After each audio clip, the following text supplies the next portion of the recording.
I've done all of Brighton. Hello there again, you bloody loose units. How are you? Hope you're doing well. Here we are for another Spicy Boy review. And what's been happening in the world, or what's been happening in Melbourne, Australia, I should say. What has been happening? Well, someone apparently was tested positive for COVID, and the whole state lost their fucking shit.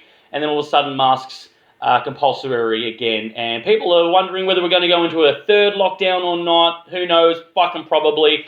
But that's what's been happening at the moment. Movies are still playing in the cinema, thank God. Otherwise, I'd be struggling with this show.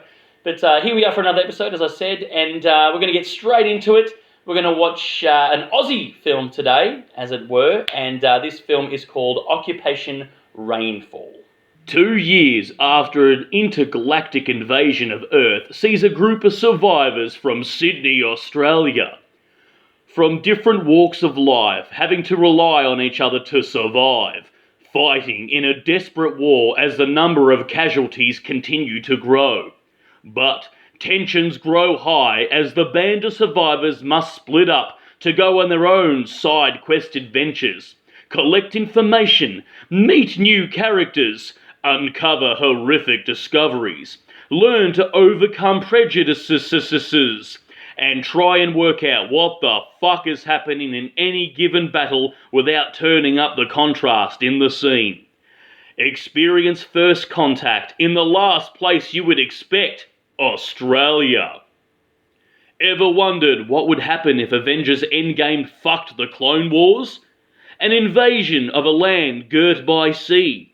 Well, crack a tinny, light up a ciggy, lock and load, and prepare to say, "Fuck off, aliens, we're full."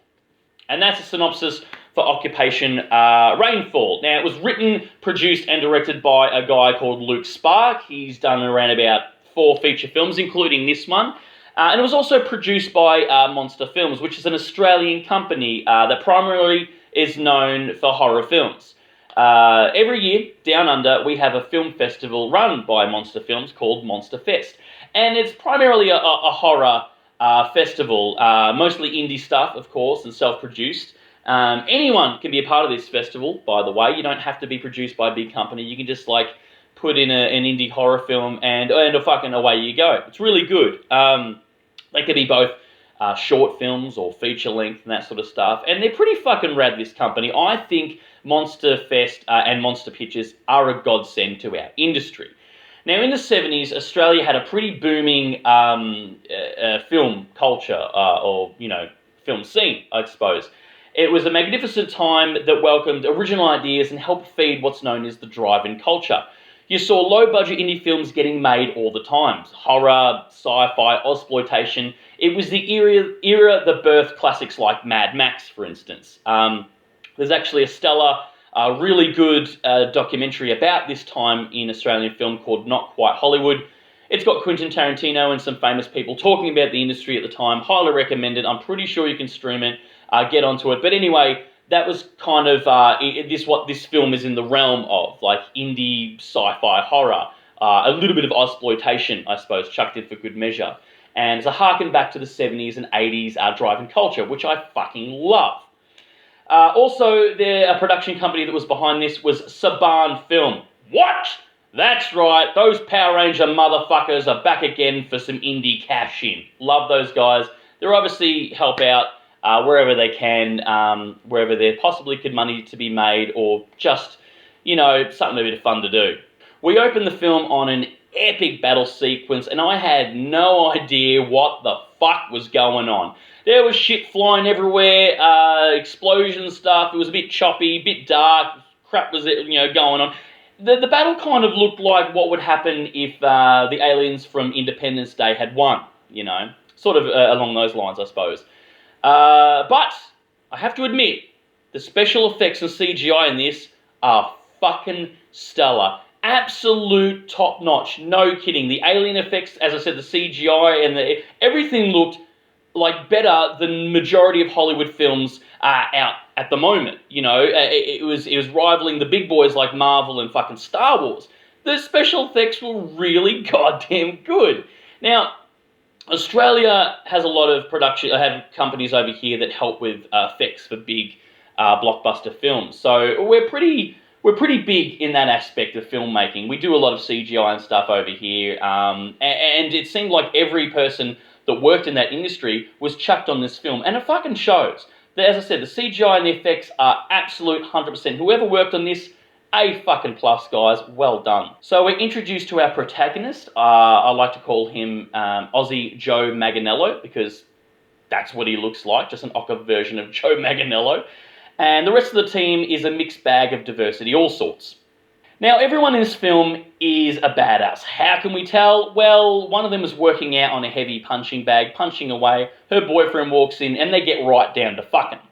Everyone talks with a gruff voice. They're all sweaty with dirt on their face, and they fucking smoking the ciggies like it's going out of fashion. Vasquez out of Aliens, these people are not. Okay, this is what Hollywood or the overseas market thinks what a badass is, but not in Australia. Okay, the gruff voice, the badassery, that's not a tough guy in Australia. In Australia, the common tough guy, or a dangerous person you might say, usually has a rat tail, would fucking coward punch you for looking at their misses wrong, and then glass you before you hit the floor, and then think nothing about walking into the pokies and fucking, getting rid of their bloody child support in those gambling machines. But here we're introduced to General Bad Guy, or Colonel Bad Guy, I could call him, who splits the team up on different side adventures. Why? Fuck if I know. They have to split up the team because that happens in an adventure film. The protagonist and an alien get to go off on a side quest to find out what this Project Rainfall is. It was a bit messy, couldn't actually tell what was going on. And the other guys have to go off and blow some shit up, I suppose. Now, we know he's Colonel Bad Guy, and he's going to have a future bad guy reveal, because I worked in film predictability land. I've seen enough fucking films to know when someone really is going to become a bad guy. I'm sure you can see it a mile away too. Why? Well, this guy's mysterious. He's a general. Higher up, so you know they're going to be bad. He talks in a gruff voice. He has slick back hair. He's straight and white, and he looks like a footballer that would touch you inappropriately at a bar at night. So, but anyway, spoiler alert: Sydney gets fucking bombed. That's right, Sydney's gone. No more. It's leveled. Adios. Goodbye. And upon reflection, we didn't really lose much in Sydney going away, because what did we lose? Rude people, shit drivers, and crap coffee. So, not a big loss. But everyone seems to think that it's a big deal in the storyline. Oh, I guess, because it's capital city. But luckily, our core characters escape unhinged just in the nick of time, so good on them. Now, in this film, it is a war film and it is a sci-fi film. There is an obvious undertone of fascism and racial tensions, which is what good sci-fi does. It takes real problems, deep-rooted problems, and then puts a sci-fi twist on it. That's good sci-fi writing. And there's a point where we discover where Colonel Bad Guy has been detaining alien refugees and torturing them in dungeons, like Guantanamo Bay, you might say, for instance. Torturing them, trying to find their weakness so he knows how to destroy their race, I suppose. And honestly, it made me feel really fucking sad. I really felt for these characters. It was a sad moment. It was a real moment as well. And it's probably because half the reason is because it is a real world problem, dressed up in a metaphor. But also, the alien effects are so fucking good in this film that they conveyed the emotion through, I guess it was CGI and puppetry. I'm not sure how they did it, but it was so well done that I really felt for these characters. And it was fucking heartbreaking, to be honest with you. And honestly, you relate to these characters because they're just a refugee alien race defecting from their invading army. You're just trying to find a better life for themselves, and they get detained and tortured by us human race. Bit fucking close if you ask me, hence why I probably felt really bad while I was watching it. But speaking of characters, there's only really two characters that I kind of liked, I suppose. Everyone's kind of forgettable. The two characters that I was really paying attention to was General Bad Guy, because he has a mysterious past, and it's revealed with this pretty emotional monologue that kind of justifies the atrocities that he's doing in a way, which is what a good bad guy does, good bad guy writing.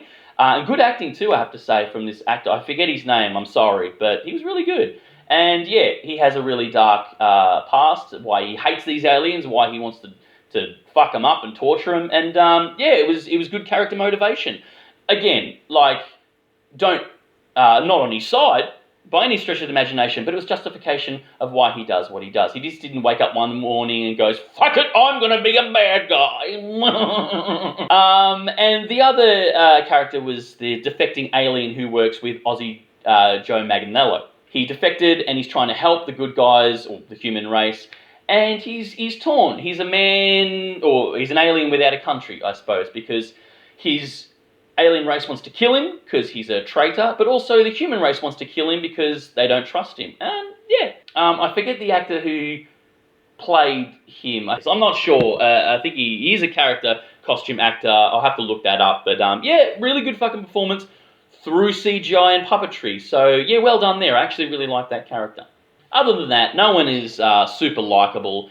There was a lot of pushy acting, like emoting, I guess you could say, like with the badassery and the emotions. It was a little bit pushy at times, and as an actor myself, I saw that and go, ooh, don't know if I buy that performance, but hey, it's a sci-fi action film. I'm in it for the explosions, I suppose. So that was a little gripe, but it didn't destroy the film for me.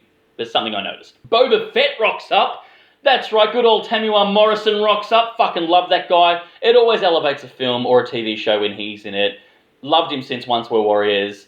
Thumbs up. He's a really good character. And of course, it's not an Australian film without Vince fucking Colosimo rocking up and acting like a dickhead. I swear to God, I think the government might have put it into the legislation that you can't make a film here in Australia without chucking Vince Colosimo in it and playing pretty much a Vince Colosimo character. I was surprised that Bruce Spence didn't fucking rock up, to be honest with you. Ken Jeong, or Ken Jeong, sorry, I'm probably mispronouncing that, not 100% sure. He makes an appearance, which is funny. He's playing Senor Chow out of Community Season 1, if that character was employed by the US government. He's fun. He's playing Ken Jeong, as always. Always a chuckle to see him pop up. And an alien that's his sort of sidekick who pops up, who's very funny. His name is Steve, played by Jason Isaacs. That's right, Malfoy's father. Yeah, didn't know that until I looked it up, doing a bit of research after the film, but another good fucking actor. Now, there seems to be a familiarity between these characters, like they've been on previous adventures before. There was references to previous battles and previous things, and I just assumed it was kind of character development, but there seemed like there were specific references that I wasn't picking up on. I'm like, okay. And then researching this film after I got out, it's a fucking sequel! I had no idea! That makes the title so much more, it makes more sense. Occupation, Rainfall. I was like, that's a weird title, but looking it up, there was a previous film where the aliens invade Earth and this core team has to defend their hometown, what the synopsis said, called Occupation. It made so much more fucking sense because I couldn't get half the references. I wasn't super across it. I was like, that's interesting. But yes, this is a sequel to a previous film. So do yourself a favour, and I'm going to do this. Go watch the first one as well. I mean, I kind of got what was going on in this film without watching that one, but I'm going to go back and watch it, and upon looking on it, the first film, yes, Bruce Spence fucking rocks up. There we go. There's Bruce Spence. It's an Australian film. He pops up in it, and Vince Colosimo in the second one. Now, I love movies that use real-world references, tweak the origins a little bit, and slide it into their movies as a plot device. I'll give you an example for this film, and it is a spoiler, so if you don't want to know, fast forward.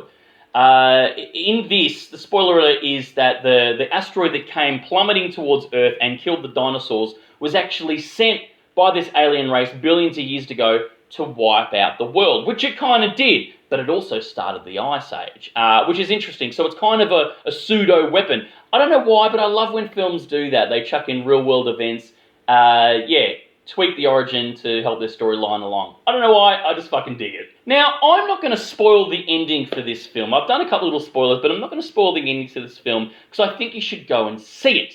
Because I think you need to support this film, especially because it's an Australian film. Am I biased? Probably, because it was filmed in my backyard. but it's fucking refreshing, this film. It's an action sci-fi filmed in Australia. These films rarely, if fucking ever, get made here. Usually they're American productions that come over here. They kind of hire a couple of locals, but the core cast are American. Our special effects team do the best that they can. But this is Australian, homegrown and made. I think you need to fucking watch it.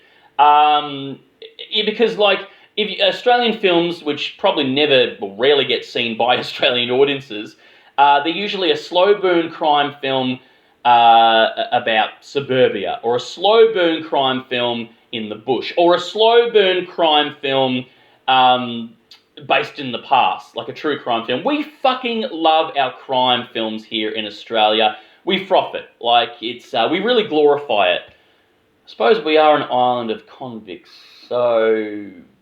But yes, go see this film. It is a bit of a pity because there was only one cinema that was playing it in a 5k radius to my house, and that was Crown Casino, and there was only one session for the whole day. That's a bit of a pity, I think. But if you can hunt it down, please watch it. If it ends up on streaming services, which no doubt it probably will if we're going to a third fucking lockdown, please watch it. Occupation Rainfall. Yeah, we need to support it. And also, not spoiling the ending, but there's obviously going to be a third one, or they're planning on making a third one. So this is the bridge film to a third film, like a trilogy. And I just want to say, Luke Spark, director, what you need in your third film is a wise-cracking comedian who's a bit of a bogan. I'm available. Just put my name there in the hat. I've got an agent. I do have showcast. Look me up, brother. I think we can do some good stuff together. But no, this film's really good. As I gushed about before, the special effects are fucking stellar. A+. It rivals Marvel and Star Wars. It's playing with the big boys. And again, that's why I think you should support this movie, because it is Australian, homegrown, and it looked just as good, if not better, than the majority of the shows on TV or fucking in the cinema at the moment. So please support it. Occupation Rainfall. It's great. If you like Star Wars and Marvel films, hey, you're gonna like this one. It's loud, there's explosions, but also there's some pretty good acting in it too, I have to admit. So well done. Go see it if you can. Occupation Rainfall. Do it. Guys, that's it for me. This is the, thanks for watching Spicy Boy Reviews, Occupation Rainfall. Hope you... anyway, write down below, what is your favourite Australian film? Do you have one? We should support this industry. Mine, I've got a fucking few. I've got Mad Max, Stone. If you don't know what those are, fucking look them up and educate yourself. Well, you know what Mad Max is, of course you do. The first one I'm talking about. Fury Road's amazing, but yeah, go back and watch the first one, and the second one too. Pretty badass. Anyway, that's all for me. Love you all. Please hit like and subscribe. This channel won't succeed without your love and your care. Do all that jazz, and stay spooky, kids.